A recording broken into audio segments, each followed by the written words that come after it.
I'm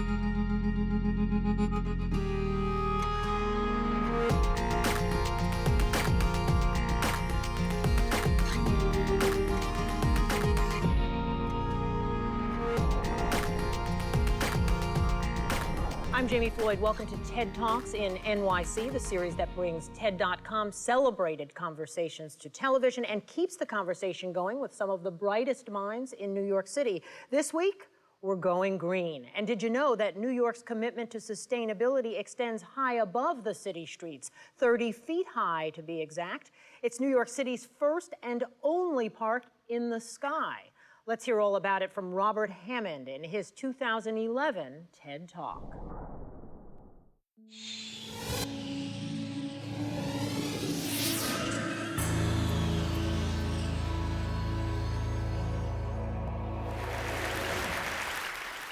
The High Line is an old elevated rail line that runs for 1.5 miles right through Manhattan. And it was originally a freight line that ran down 10th Avenue. And it became known as Death Avenue because so many people were run over by the trains that the railroad hired a guy on horseback to run in front, and he became known as the West Side Cowboy. But even with the cowboy, about one person a month was killed and run over. So they elevated it. They built it 30 feet in the air right through the middle of the city. But with the rise of interstate trucking, it was used less and less. And by 1980, the last train rode. It was a trainload of frozen turkeys, they say, at Thanksgiving from the meatpacking district. And then it was abandoned. And I live in the neighborhood, and I first read about it in the New York Times in an article that said it was going to be demolished. And I assumed someone was working to preserve it or save it, and I could volunteer, but realized no one was doing anything. I went to my first community board meeting, which I'd never been to one before, and sat next to another guy named Joshua David, who was a travel writer. And at the end of the meeting, we realized we were the only two people that were sort of interested in the project. Most people wanted to tear it down. So we exchanged business cards, and we kept calling each other and decided to start this organization, Friends of the High Line. And the goal at first was just saving it from demolition. But then we also wanted to figure out what we could do with it. And what first attracted me or interested me was this view from the street, which is this steel structure, sort of rusty, this industrial relic. But when I went up on top, it was 1.5 miles of wildflowers running right through the middle of Manhattan, with views of the Empire State Building and the Statue of Liberty and the Hudson River. And that's really where we started the idea of coalesced around, let's make this a park and let's have it be sort of inspired by this wildscape. At the time, there was a lot of opposition. Mayor Giuliani wanted to tear it down. I'm going to fast forward through a lot of lawsuits and a lot of sort of community engagement. Mayor Bloomberg came in office. He was very supportive, but we still had to make the economic case. This was after 9/11. The city was in tough times. So we commissioned an economic feasibility study to try to make the case. And it turns out we got those numbers wrong. We thought it would cost $100 million to build. So far, it's cost about $150 million. And the main case was this is going to make good economic sense for the city. So we said over a 20-year time period, the value to the city in increased property values and increased taxes would be about $250 million. That was enough. It really got the city behind it. It turns out we were wrong on that. Now people estimate it's created about $500 million, or will create about $500 million in tax revenues for the city. We did a design competition, selected a design team. We worked with them to really create a design that was inspired by that sort of wildscape. There's 3 sections. We opened the first section in 2009. It's been sort of successful beyond our dreams. Last year we had about 2 million people, which is about 10 times what we ever estimated. This is one of my favorite features in section 1. It's this amphitheater right over 10th Avenue. And the first section ends at 20th Street right now. The other thing, it's generated obviously a lot of economic value. It's also inspired, I think, a lot of great architectures. There's a point where you can stand here and see buildings by Frank Gehry, Jean Nouvel, Shigeru Ban, Neil Denari. And the Whitney is moving downtown and is building their new museum right at the base of the High Line. And this has been designed by Renzo Piano, and they're going to break ground in May. And we've already started construction on Section 2. This is one of my favorite features, this flyover where you're 8 feet off the surface of the High Line, running through a canopy of trees. The High Line used to be covered in billboards, and so we've sort of taken a playful take where instead of framing advertisement, it's going to frame people and views of the city. This was just installed last month. And then the last section, it was going to go around the rail yards, which is the largest undeveloped site in Manhattan. And the city has planned, for better or for worse, a 12 million square feet of development that the High Line is going to ring around. But what really I think makes the High Line special is the people. And honestly, even though I love the designs that we were building, I was always frightened that I wouldn't really love it because I fell in love with that wildscape and how could you recreate that magic? But what I found is it's in the people and how they use it that to me makes it so special. And just one quick example is I realized right after we opened that there were all these people holding hands on the High Line. And I realized New Yorkers don't hold hands. We just don't do that outside. But you see that happening on the High Line, and I think that's the power that public space can have to transform how people experience their city and interact with each other. Thanks.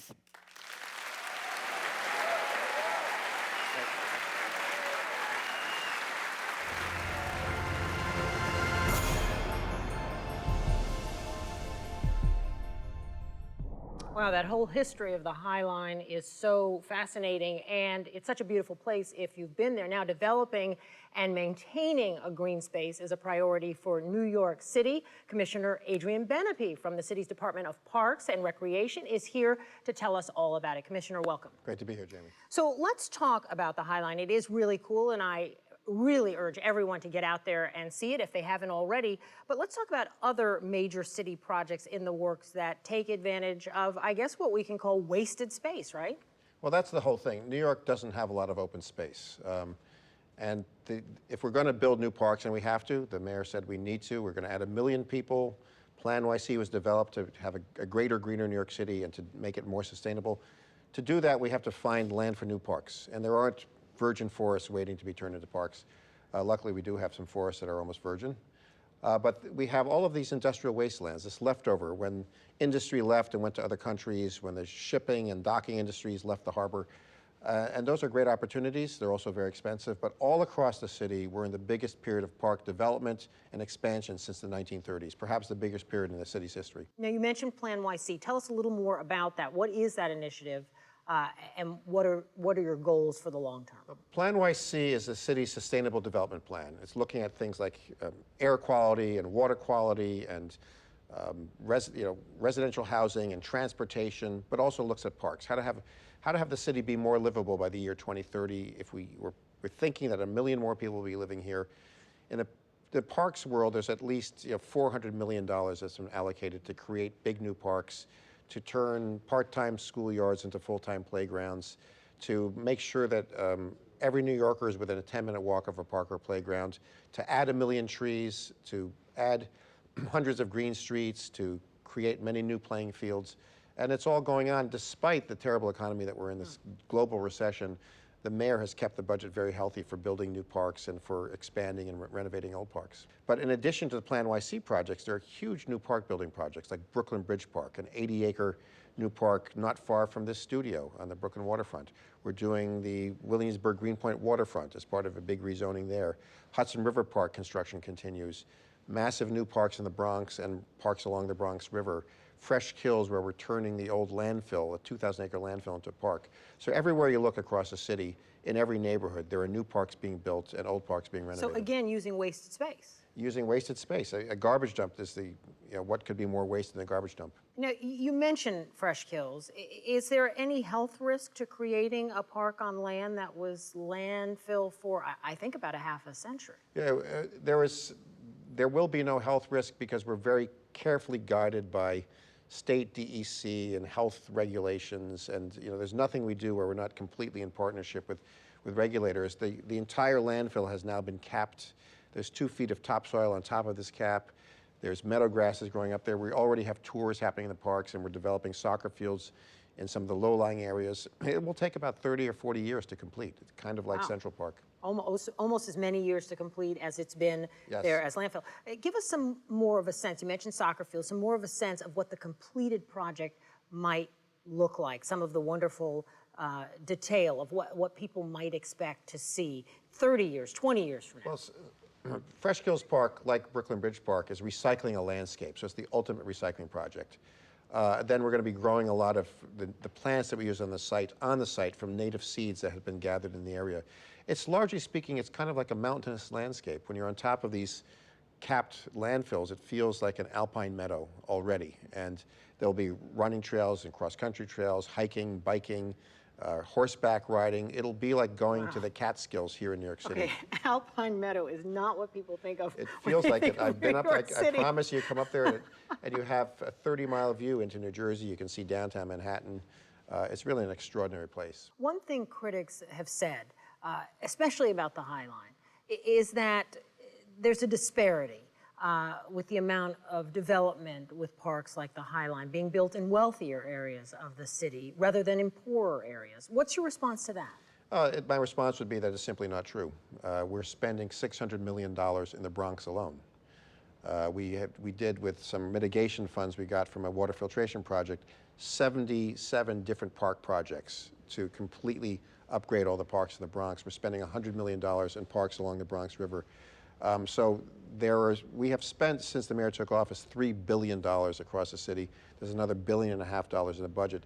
This is an unparalleled level of investment. And the mayor's commitment has been to a 5-borough strategy, to developing small downtown areas across the city, to having parks be the focus of economic development strategies, and to look at across the city and say every park needs great parks. Now, the nice thing about public-private partnerships, as at the High Line, is the city isn't paying anything to maintain the High Line. It's all being maintained through private donations.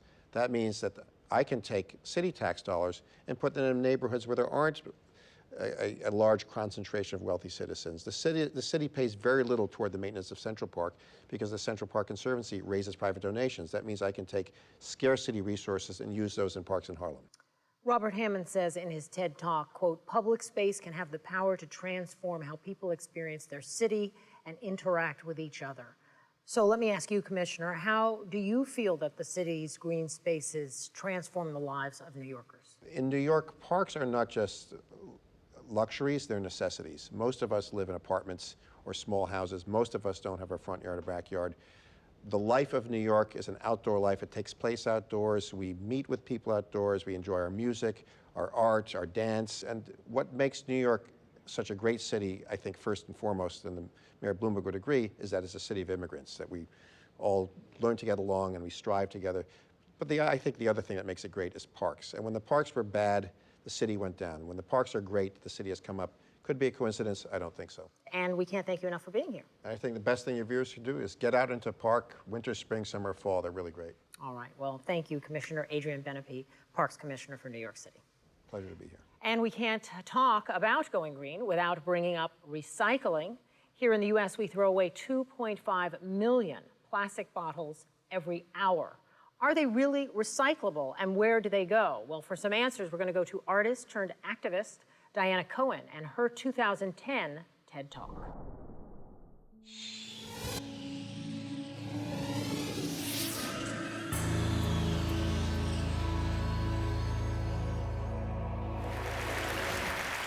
I'm a visual artist, and I'm also one of the co-founders of the Plastic Pollution Coalition. I've been working with plastic bags, which I cut up and sew back together as my primary material for my artwork for the last 20 years. I turn them into 2- and 3-dimensional pieces and sculptures and installations. Upon working with the plastic, after about the first 8 years, some of my work started to fissure and break down into smaller little bits of plastic. And I thought, great, it's ephemeral, just like us. Upon educating myself a little further about plastics, I actually realized this was a bad thing. It's a bad thing that plastic breaks down into smaller little bits because it's always still plastic. And what we're finding is that a lot of it is in the marine environment. I then, in the last few years, learned about the Pacific Garbage Patch and the Gyre. And my initial reaction, and I think that this is a lot of people's first reaction to learning about it, is, oh my God, we've got to go out there and clean this thing up. So I actually developed a proposal to go out with a cargo ship and 2 decommissioned fishing trawlers, a crane, a chipping machine, and a cold molding machine. And my intention was to go out to the Gyre, raise awareness about this issue, and begin to pick up the plastic, chip it into little bits, and cold mold it into bricks that could potentially be used as building materials in underdeveloped communities. I began talking with people who actually had been out to the Gyre and were studying the plastic problem in the marine environment. And upon doing so, I realized actually that cleaning it up would be a very small drop in the bucket relative to how much is being generated every day around the world. And that actually I needed to back up and look at the bigger picture. And the bigger picture is we need to find a way to turn off the faucet. We need to cut the spigot of single-use and disposable plastics, which are entering the marine environment every day on a global scale. So in looking at that, I also realized that I was really angry. I wasn't just concerned about plastic that you're trying to imagine out in the middle of the Pacific Ocean, of which I've learned there are now 11 gyres potentially of plastic in 5 major oceans in the world. It's not just that gyre of plastic that I'm concerned about, it's the gyre of plastic in the supermarket. I go to the supermarket and all of my food is packaged in plastic. All of my beverages are packaged in plastic, even at the health food market. I'm also concerned about the plastic in the refrigerator. And I'm concerned about the plastic and the toxins that leach from plastic into us and into our bodies. So I came together with a group of other people who were all looking at this issue, and we created the Plastic Pollution Coalition. We have many initiatives that we're working on, but some of them are very basic.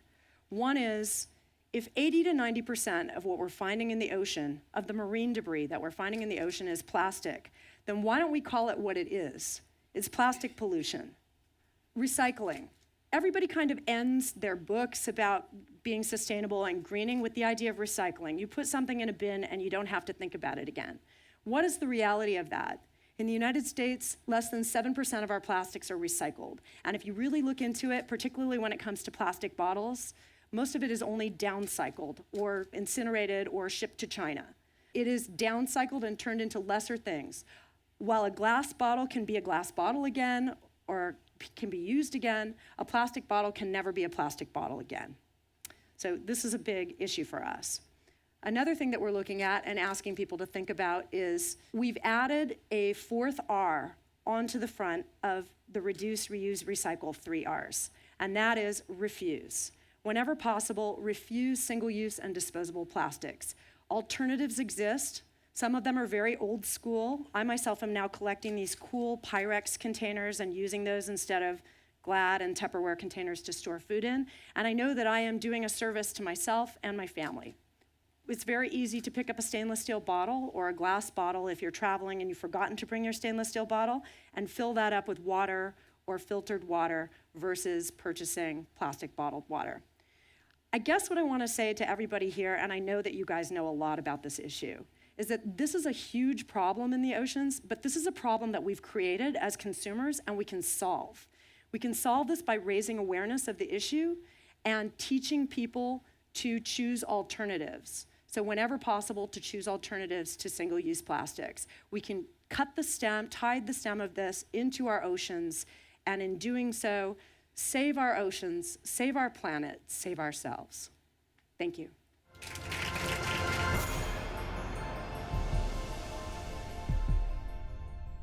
How committed are New Yorkers to recycling? Well, joining me now are 2 people who are really in the know, Tom Outerbridge and No Impact man Colin Bevan. Welcome, gentlemen. And let's get right into it. Colin, I want to start with you because Diana Cohen suggests in her TED Talk that we simply refuse the use of plastics. And I want to ask you how realistic that option really is, because you and your family did a year-long experiment with this, and you chronicle it in a documentary where you just refuse plastics and everything else to try to create a zero impact. Now, how did that go?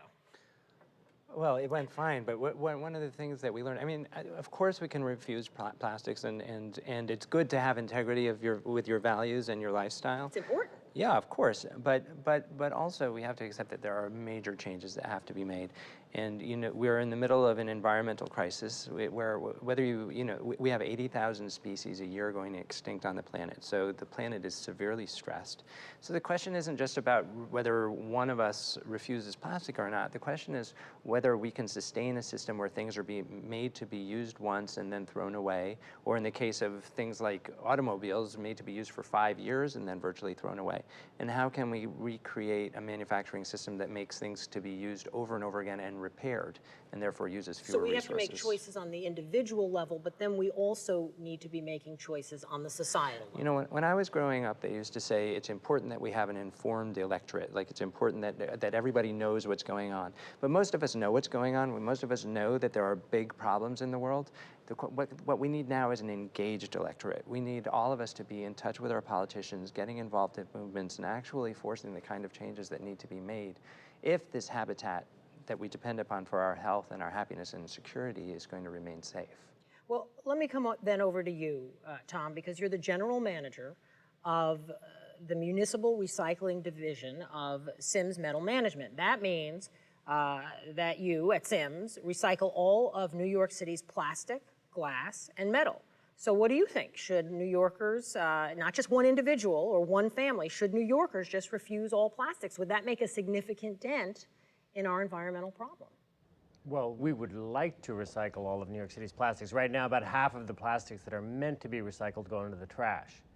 So that's But we're and that's really just a trying, Tom, aren't we? Right, and I guess we would like, through public education and other programs, to make people aware of what, and actually there's some of the changes have to occur on the building level. It has to be made simple for people in the buildings, but regardless of the effort that is going on today, about half of the bottles and jugs, which are highly recyclable, which have great uses if they can make their way into the recycling stream, those materials are going into a landfill. Now we're having this conversation about, well, do New York citizens put enough of their stuff in the recycling stream? But the fact of the matter is that when it comes to the reuse of resources and recycling, that much of what even ends up in the recycling stream can't be recycled, or that plastics and other materials are thrown away pre-production, wasted pre-production. So the question is not just, can consumers change, but how do we actually change our manufacturing production systems in ways that are both better for the planet and the people? But what about putting more of the responsibility, Tom,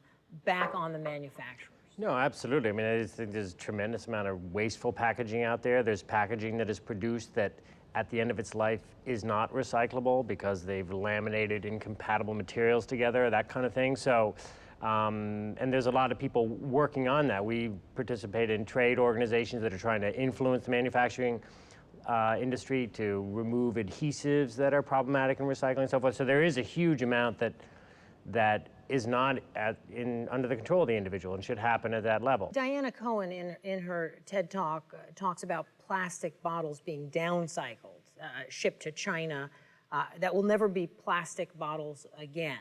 That particular statement is not accurate. I mean, our biggest customer for plastic soda bottles, which we recycle, soda and water bottles, today happens to be Coca-Cola. I mean, it shifts all around. It's a commodity, but most of the PET plastic that we sell today goes back into bottles. Much of the milk jugs and detergent bottles, those go also back to customers that are making bottles out of it. I mean, shipping it to China doesn't mean it's being downcycled, by the way. I mean, if China is producing fleece jackets that people in America are buying, and we sell them plastic bottles that can get made into those fleece jackets, I don't see that as automatically downcycling. Coming back to the citizen piece of it, which we now understand is just a small piece of it, does the right thing, puts it in the recycling bin, and because the manufacturer hasn't done the right thing, it cannot be recycled. What happens to that unrecyclable material? Well, all of the materials that people are asked to put into their recycling bin today are recyclable. We have processing capacity for them, we have markets for them. That said, there are any number of plastics out there that do not have markets today, or we get materials that we're not meant to get that we cannot market in those materials, they will. They'll go to a landfill or they'll go to an incinerator. What can New Yorkers do to have an impact? I mean, of course, there's things like you can carry your own bottles, and bottled water is, for example, crazy because the water itself costs 1,000 times what it would cost if you just took it out of the tap. And in New York, we're privileged to have really great drinking water. And the more we use bottled water, the less our tap water will be protected. And the tap water here, I would think New Yorkers know it. It's pretty fantastic. Yeah. It's absolutely fantastic. But how much effort does it actually take for New Yorkers not to engage, but to recycle on a day-to-day basis? Well, I think for most New Yorkers, it's actually relatively easy. The Department of Sanitation collects at the curb from every building once a week, and the building is responsible, well, depending on what type of building it is, to have containers to put your recyclables. That said, there's definitely some old housing stock in the city, particularly New York City Housing Authority buildings that have a chute for trash, which is very convenient on every floor, and you have to take your recyclables down the elevator, out the back. And so I think for some segment of the population, it is not as convenient as throwing it away as trash. And those are not quick fixes because you've basically got old infrastructure built around a very different way of handling waste. The fact of the matter is that the corporations and the government are not yet doing enough. This isn't to say that recycling isn't good, because recycling is good. But it can only help. Yeah, it can only help. But to suggest that's all we need to do with our climate is changing. I think most New Yorkers looking at the weathers we had over the last summer will say that. And the meteorologists are finally accepting that the weird weather we're having is correlated to climate change. So the question is, can we let our elected politicians know that this is important? I mean, what it used to say, when you looked at the list of issues and what's the most important, environment went way down at the bottom. But the environment is not something else. Environment is the habitat that we depend upon for our health and our happiness and our security. So how do we force it up the agenda? Because we're talking about our lives. And some people would say, Tom, that once we drop our bottle in the blue basket, we feel, oh, I've done enough. Recycling is not it's not going to solve all the world's problems. I mean, our perspective is that if you have an object and it's come to the end of its life and it needs to be discarded and there isn't a reuse option for it, we'd like to see it go into a recycling system. But obviously, that's not going to make the garbage patch go away. I mean, the garbage patch is litter and stormwater overflows and ocean dumping, and it's not coming from recycling bins. It's coming from people being discarded in the wrong place. Now, we do have, I think, the hope of a new generation. I mean, I look at my children, and I think many of us look at our next generation coming up, and they're coming into the world that's already thinking about these issues, as opposed to people who've had to change the way we think about these issues, right? Well, sure. I mean, my own little girl will tell me, to not waste the water and turn the lights off, and that's good. I do think that there's an onus upon us to act more quickly than to wait for the next generation. Yeah, but of course, our consciousness is changing, and that can only be to the good. There's one message you could leave with our viewers about what they can do to move our world, not just our city, but there's our city, our country, and our world in the right direction. Tom, what would it be? Well, from the small amount, it's a sort of small slice of, sustainability in New York that we have to deal with, which is really the recycling system. Making sure that your building has it in place, and there's a place for people to put their recyclables, and people are participating properly. I mean, that's obviously, there's any host of issues that people could deal with, whether for transportation or energy, but sort of from my perspective, that's kind of what we are trying to contribute to the city.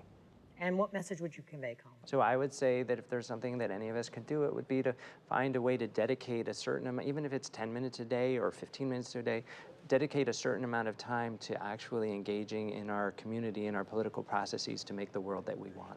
All right, so change your city, change your nation, and change your world. Excellent advice. Tom Outerbridge and Colin Bevan, I appreciate your being here. Thank you. And that is our show. Join us next time for more compelling conversation on TED Talks in NYC. We leave you what panelists from our other TED shows are doing to help clean up the environment. Thanks for watching. I'm Jamie Floyd. Recycling. I pick up garbage. I help to get rid of polluted attitudes towards people with disabilities. I'm sending out tens of thousands of seeds to grow locally all over the country. Picking up after my dog. I'm living in smaller and smaller spaces. So I yell at people who throw things out the car window. I design zero waste clothes. And by waste, I mean W-A-S-T-E and not W-A-I-S-T. I pee in the shower